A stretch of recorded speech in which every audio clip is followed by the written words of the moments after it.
warahmatullahi wabarakatuh. Selamat sore warga Pasaman Barat yang berada di Pasaman Barat dan juga yang berada di perantauan.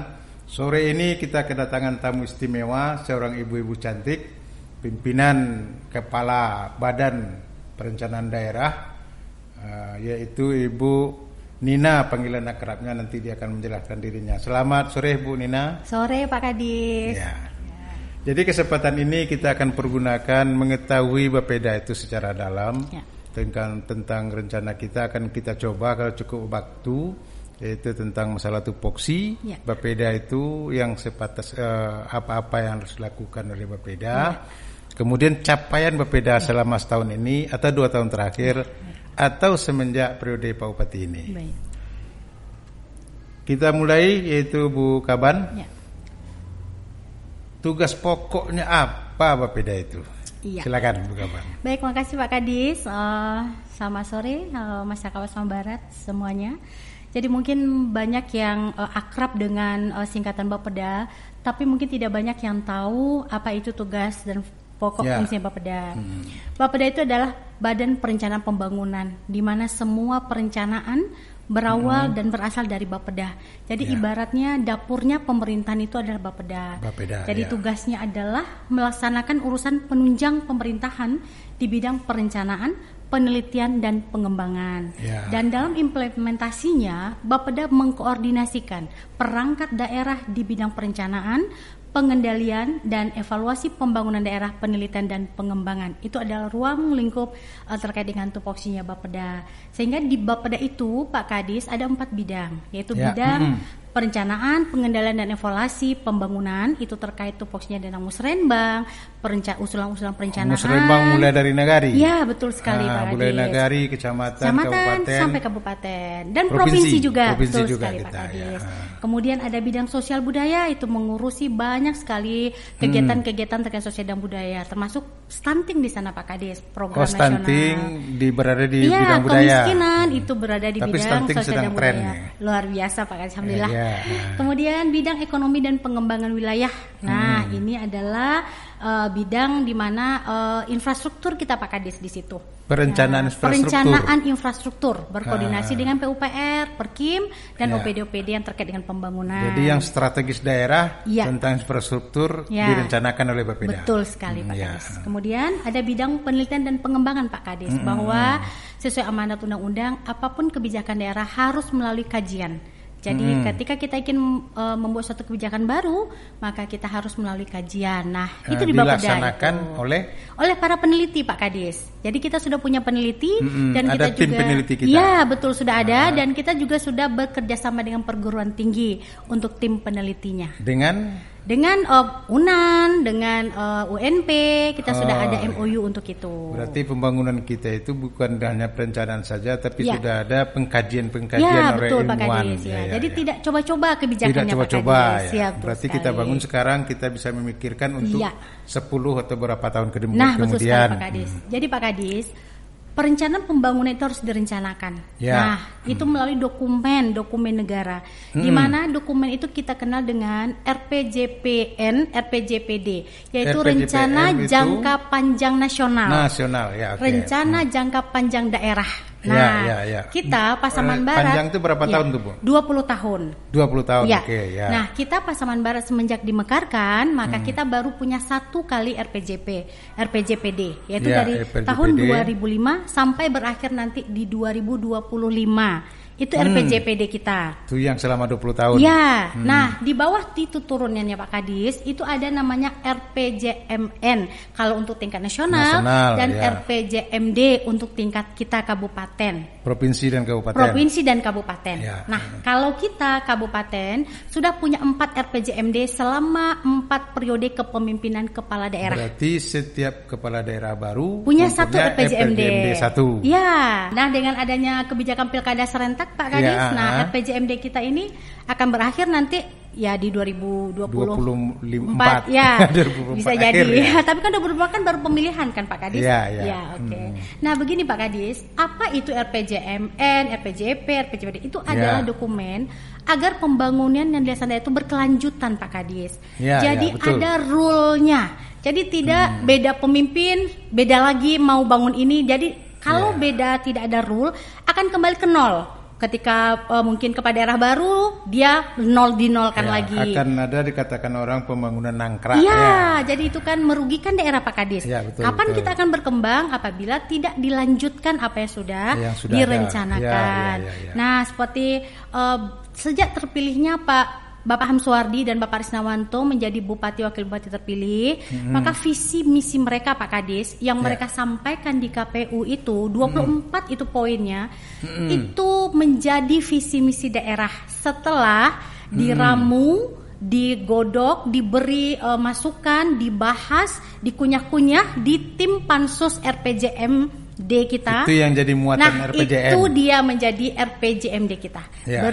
Biar berisi visi dan misi kepala daerah terpilih. Dari berapa tadi poinnya? Dari 24 itu, visi misi bupati kita ketika beliau pencalonan. Itu yang ditarik menjadi 4. Dijadi RPJMD dan diaplikasi dalam 4 progul kita. 4 progul, program unggulan. Ya, betul sekali Pak Kadis. Nah, apa itu program unggulan kita ya Pak Kadis ya? Nah, itu tadi ada Pasbar Mengaji, kemudian ada Pasbar Cerdas, ada Pasbar Sehat, Pasbar Maju dan Sejahtera. Nah, inilah masing-masing itu sudah ada tahapan-tahapan pelaksanaan. Iya, sudah ada OPD penanggung jawabnya Pak Kadis. Sudah ada OPD penanggung jawabnya dan sudah disediakan dana untuk itu. Sudah pastinya karena anggaran kita harus mendukung kepada progul Pak Kadis, harus mengacu kepada RPJMD. Jadi nggak boleh lari dari situ Pak Kadis. Nah, tugasnya Bapeda untuk mengawal agar OPD ini tidak lari dari tujuan RPJMD kita. Di perencanaan anggaran tahunan ini di RKPD OPD harus kita sinkronkan dengan RPJMD. RPJMD itu harus turunan dari RPJPD. Ya, pusat. Seperti itu dia Pak Kadis, runutan dokumen perencanaan kita. Sepanjang progul itu kan ada 4 progul kita, program unggulan Kabupaten Pasaman Barat yang diambil dari visi misi tadi. Betul sekali. Konkretnya masing-masing itu apa tuh Bu Kabar? Nah begini Pak Kadis. Jadi konkretnya adalah Pasbar Mengaji. Itu Pasbar Mengaji itu turunannya adalah kegiatan Maghrib Mengaji. Mengaji. Jadi dari Pasbar Mengaji salah satunya Maghrib Mengaji. Dan kemudian ada tahfiz Al-Qur'an Pak Kadis. Tahfiz. Di mana itu di progol kita juga untuk mendirikan rumah-rumah tahfiz, kemudian kegiatan mencetak para anak-anak tahfiz Al-Qur'an. Yang rumah tahfiz sudah ada kita bangun. Sudah ada sedang dalam pembangunan di Nagari Ayagadang. Ada satu rumah tahfiz untuk kabupaten sudah dibangun di Ayagadang itu Pak Kadis. Dalam proses pembangunan. Nanti kecamatan ada nagari-nagari yang sudah bahkan membangun sendiri rumah tahfiznya. Betul sekali Pak Kadis. Kemudian ada Pasbar Cerdas. Nah, Pasbar Cerdas itu Pak Kadis, bagaimana? Kita kembali dulu ke masalah Maghrib Mengaji tadi. Baik. Konkretnya Maghrib Mengaji ini pelaksananya di mana nih? Di Nagari atau di Nagari, kecamatan, sampai ke tingkat kejorongan Pak Kadis. Di kejorongan motornya adalah Jorong, Wali Nagari, Camat, dan Dai Nagari. Nagari. Betul sekali. Itu yang melakukan kegiatan untuk Maghrib Mengaji di rumah warga. Betul sekali Pak Kadis. Bagaimana baik Wali Nagari, Jorong, Camat mengupayakan setiap maghrib itu ada di rumah itu yang mengaji seperti itu Pak Kadis. Pasbar Cerdas ini.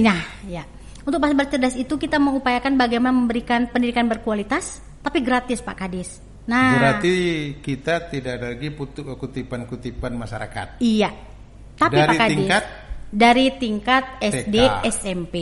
TK enggak? TK iya pasti TK tapi yang wajib itu kan SD, SMP.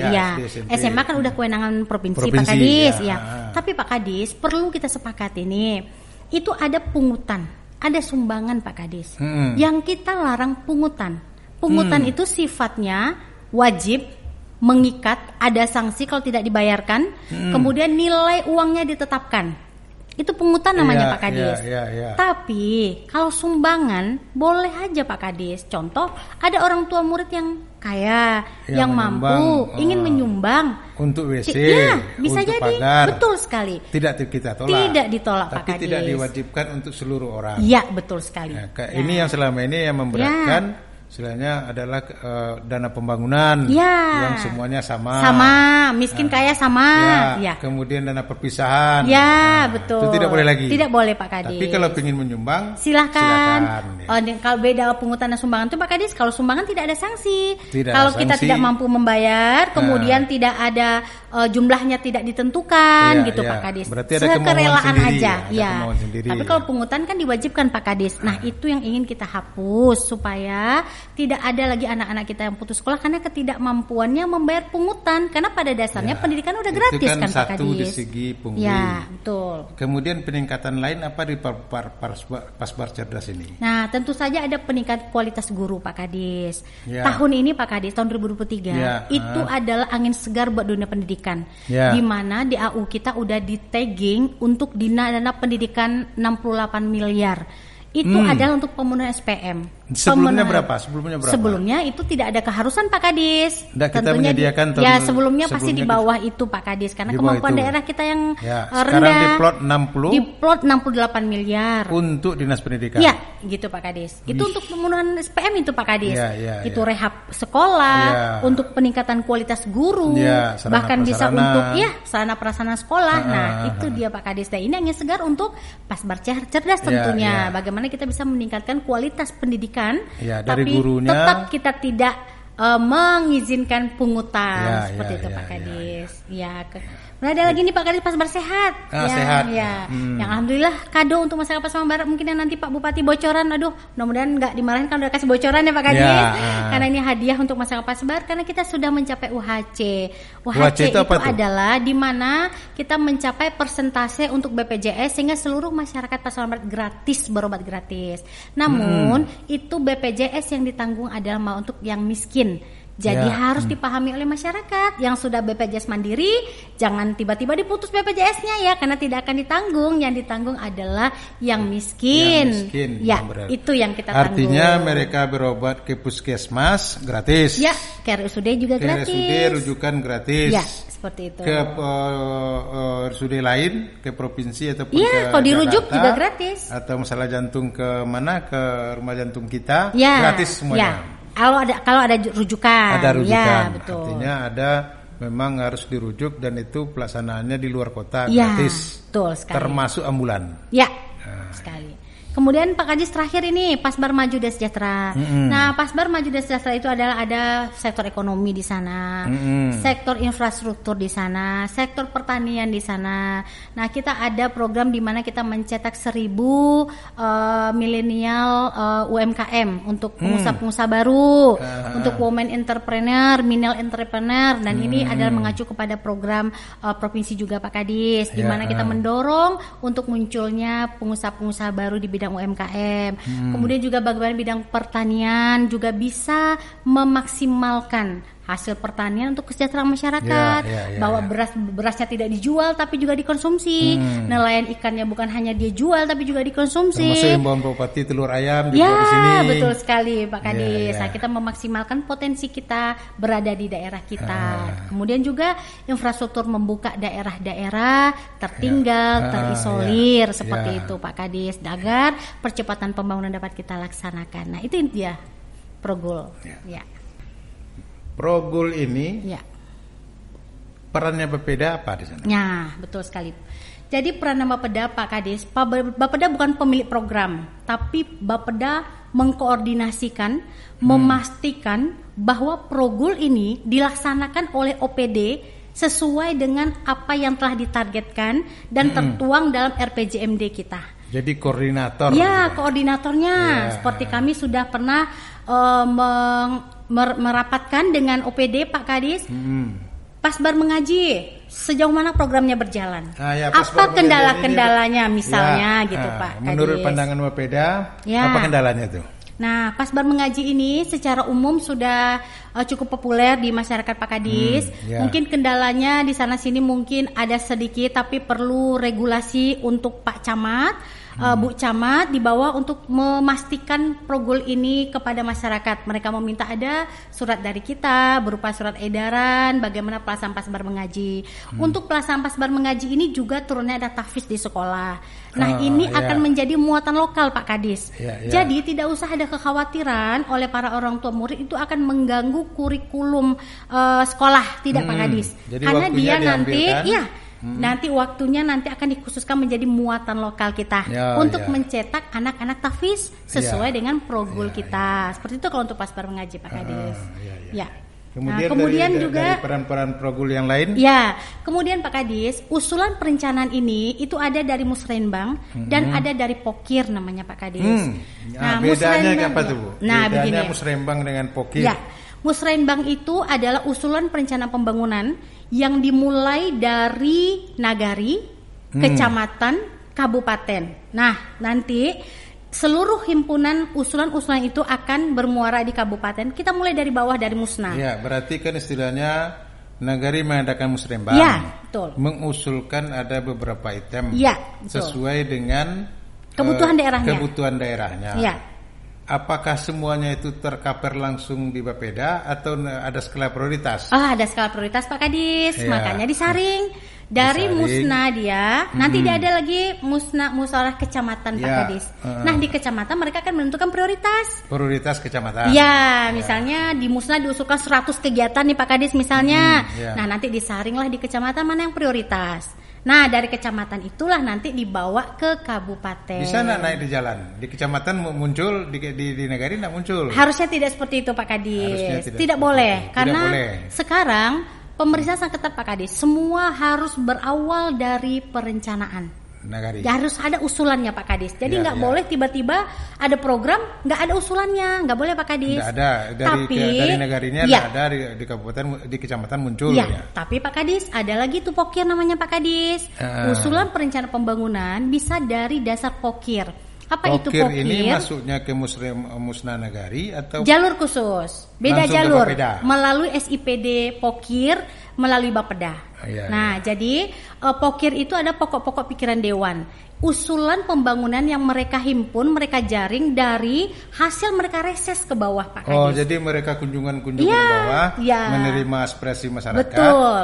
Dewan kan ada tiga kali reses dalam setahun. Nah, usulan-usulan reses itu mereka kumpulkan, mereka himpun, dan juga mereka bisa berdasarkan aspirasi konstituennya. Nah, itu dia Pak Kadis. Dikumpulkan di Bapeda. Betul. SIPD-nya. Kalau reses ini atau Pokir ini, Dewan punya batasan-batasan. Ya, pasti tetap harus kegiatan yang ada di dokumen perencanaan kita Pak Kadis. Berarti nggak boleh lari dari itu. Dia harus masuk ke program kita. Ya, betul sekali. Dan angka-angkanya sesuai yang disepakati. Ya, sesuai kemampuan daerah. Sesuai kemampuan daerah. Iya. Oke, dan ada satu lagi Pak Kadis, Renja OPD. Jadi ada kegiatan yang menjadi kegiatan rutin OPD. Nah, itu dia pintu masuk dari perencanaan pembangunan kita. Nah, kemudian juga kita Pak Kadis juga bukan saat itu kita berupayakan APBD kita kan tidak terlalu besar Pak Kadis. Kita termasuk daerah dengan kemampuan keuangan yang rendah. Jadi kita harus bisa kreatif untuk menambah bagaimana keuangan daerah kita bisa lebih kuat melalui dana DAK misalnya Pak Kadis, kemudian dana BKK dari provinsi. Nah, itu juga Bapeda yang mengkoordinir. Ini pertanyaan yang sering kami terima nih Bu Kaban. Pasaman Barat ini kan terkenal dengan kaya. Ya, betul sekali. Apa sumbangannya perusahaan ini ke kita dari segi anggaran? Nah, mungkin dari segi anggaran secara langsung yang langsung berhubungan dengan anggaran dengan Pemda. Hampir tidak ada Pak Kadis. Hampir tidak ada. Cuma efek yang kita dapat. Ya, mereka kita tidak menciptakan bisa lapangan pekerjaan, meningkatkan ekonomi untuk masyarakat. Pas, ya. Tapi untuk ke kas daerah tidak ada. Nah, karena ini kan sering jadi pertanyaan. Iya, betul. Nah, ini Pasaman Barat negara kabupaten bagus, ini mewah di sana Pemdanya. Walaupun beberapa kali kita terangkan ke mereka keuangan kita sama dengan kabupaten lain. Betul. Nah, kalaupun yang kuat itu masyarakatnya kan gitu ya. Betul sekali Pak Kadis. Jadi di sana mungkin perlu pengertian masyarakat. Oh, kita daerah kaya, kita dapat dolar, perusahaan sawit kita banyak. Kok PPD kita segitu sih? Gitu ya Pak Kadis ya. Apalagi kalau kita keluar. Tuh. Jadi seperti itu dipahami oleh masyarakat bahwa efek langsung ke APBD kita tidak ada, tapi untuk masyarakat tentu banyak pengaruhnya. Seperti itu Pak Kadis. Ini puncaknya lagi Bu, kami ingin tanyakan. Kita kan sering memuat berita tentang prestasi Pasaman Barat. Capaian apa saja yang kita dapat oleh Bapeda Bu? Silakan. Makasih Pak Kadis. Alhamdulillahirrahmanirrahim, bersyukur kita untuk Pasaman Barat kita berhasil mempertahankan 4 tahun berturut-turut untuk predikat terbaik 1 dalam konvergensi stunting. Ya, di mana penurunan Sumatera Barat. Iya, Sumatera Barat. Nasional karena, sampai berapa kita? Di nasional kita kan tidak dilombakan kabupaten. Per provinsi saja. Provinsi kita 4 kali berturut-turut. Terbaik, dengan tahun ini. Itu yang dijemput oleh Pak Wakil Bupati ke Bali kemarin, Dan itu hadiahnya Pak Kadis kita dapat dana DID, dana insentif daerah 9,2 miliar, yang itu kemarin kita bagikan bantuan-bantuan sosial kepada masyarakat di akhir tahun kemarin.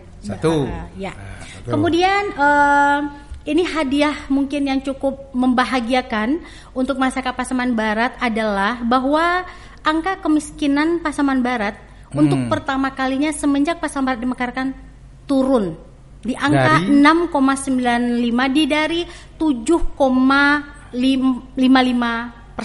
Berarti dengan turunnya angka kemiskinan dinyatakan bahwa Pasaman Barat makin meningkat kesejahteraan. Kan itu angka cara hitungnya. Iya. Berarti otomatis ekonomi kita semakin membaik, pertumbuhan ekonomi semakin tinggi, dan dahulu dari tahun ke tahun itu kita selalu di angka 7 Pak Kadis, 7,4, 7,5 dan alhamdulillah kita berada di 6,95. 0,5 persentase kemudian itu sudah luar biasa Pak Kadis. Namun kita bukan berbangga dalam artian kita menganggap ini kita udah maksimal, belum Pak Kadis, tapi paling tidak rasanya usaha kita untuk fokus kepada masyarakat miskin ada kemajuannya Pak Kadis. Kalau di Sumbar kita urut? Untuk angka kemiskinan kita di Sumbar kita masih tidak terlalu rendah, tapi kita masih termasuk yang sedang-sedang Pak Kadis. Cuma kenaikan yang melonjak. Penurunannya melonjak yang berdampak perbaikan ekonomi masyarakat. Betul sekali. Bahkan kita nggak tahu nih kabupaten kota lain ada penurunan atau tidak, tapi kita sudah sangat signifikan penurunan kita. 2. Dan terakhir Pak Kadis, yang tidak kalah pentingnya adalah bahwa kita sudah banyak membuka daerah-daerah terisolir melalui pembangunan infrastruktur. Kemudian janji-janji politik Bapak Bupati satu persatu sudah kita upayakan penuhi. Dan kemarin ada MOU dengan BPJS Bukit Tinggi ya Pak Kadis ya, bagaimana kita sudah mencapai UHC dan masyarakat Pasaman Barat. Itu mungkin juga hadiah dan kado ulang tahun Pasaman Barat untuk masyarakat. Ini masalah daerah terisolir ini yang kita buka daerah-daerah mana saja tuh Bu? Kita sudah mulai membuka daerah-daerah seperti Katiagan, seperti Katiagan sudah bisa kita tembus. Sudah perencanaan daerah pesisir untuk daerah perkotaan itu masuk ke dalam. Sudah juga bisa kita tembus. Itu sedang dalam proses pengusulan kegiatan-kegiatan di akan kita masukkan seluruhnya untuk membuka daerah terisolir Pak Kadis. Ada yang masih dalam proses, ada yang sudah berjalan, ada yang sedang dalam perencanaan. Artinya selama kepemimpinan Pak Bupati Amsuardi dengan Pak Risnawan, orang Maligi itu tidak lagi tergantung pasang naik pasang turun. Betul sekali Pak Kadis. Sudah ada jembatan yang dibuat sudah untuk ada jembatan, mereka bisa melewati. Artinya kalau selama ini mereka akan pergi ke Sasak nunggu pasang naik atau pasang turun. Betul sekali Pak Kadis, seperti itu. Banyak sebenarnya yang akan kami gali lagi, cuma karena waktu kita singkat. Baik. Tentu kita sampai juga di akhir. Sebelumnya kita minta kata-kata penutup, kata orang bijak sekarang, closing statement. Silakan. Baik, masyarakat Pasaman Barat semuanya terkait dengan tupoksi kami Bapeda bahwa untuk mencapai suatu program yang baik, untuk tercapainya tujuan yang baik, maka harus diawali dengan perencanaan yang baik. Terima kasih. Assalamualaikum warahmatullahi wabarakatuh. Baiklah masyarakat Pasaman Barat yang berada di Pasaman Barat dan juga di Perantauan, sejauh pembicaraan tadi kita bisa menyimpulkan Bapeda itu dapurnya Pasaman Barat. Dan juga Bapeda mengawal program-program unggulan yang ada di Pasaman Barat. Dan kemudian juga mencoba menggali, menerobos daerah-daerah miskin atau daerah-daerah terisolir. Terima kasih. Wabillahi taufiq hidayah. Assalamualaikum warahmatullahi wabarakatuh.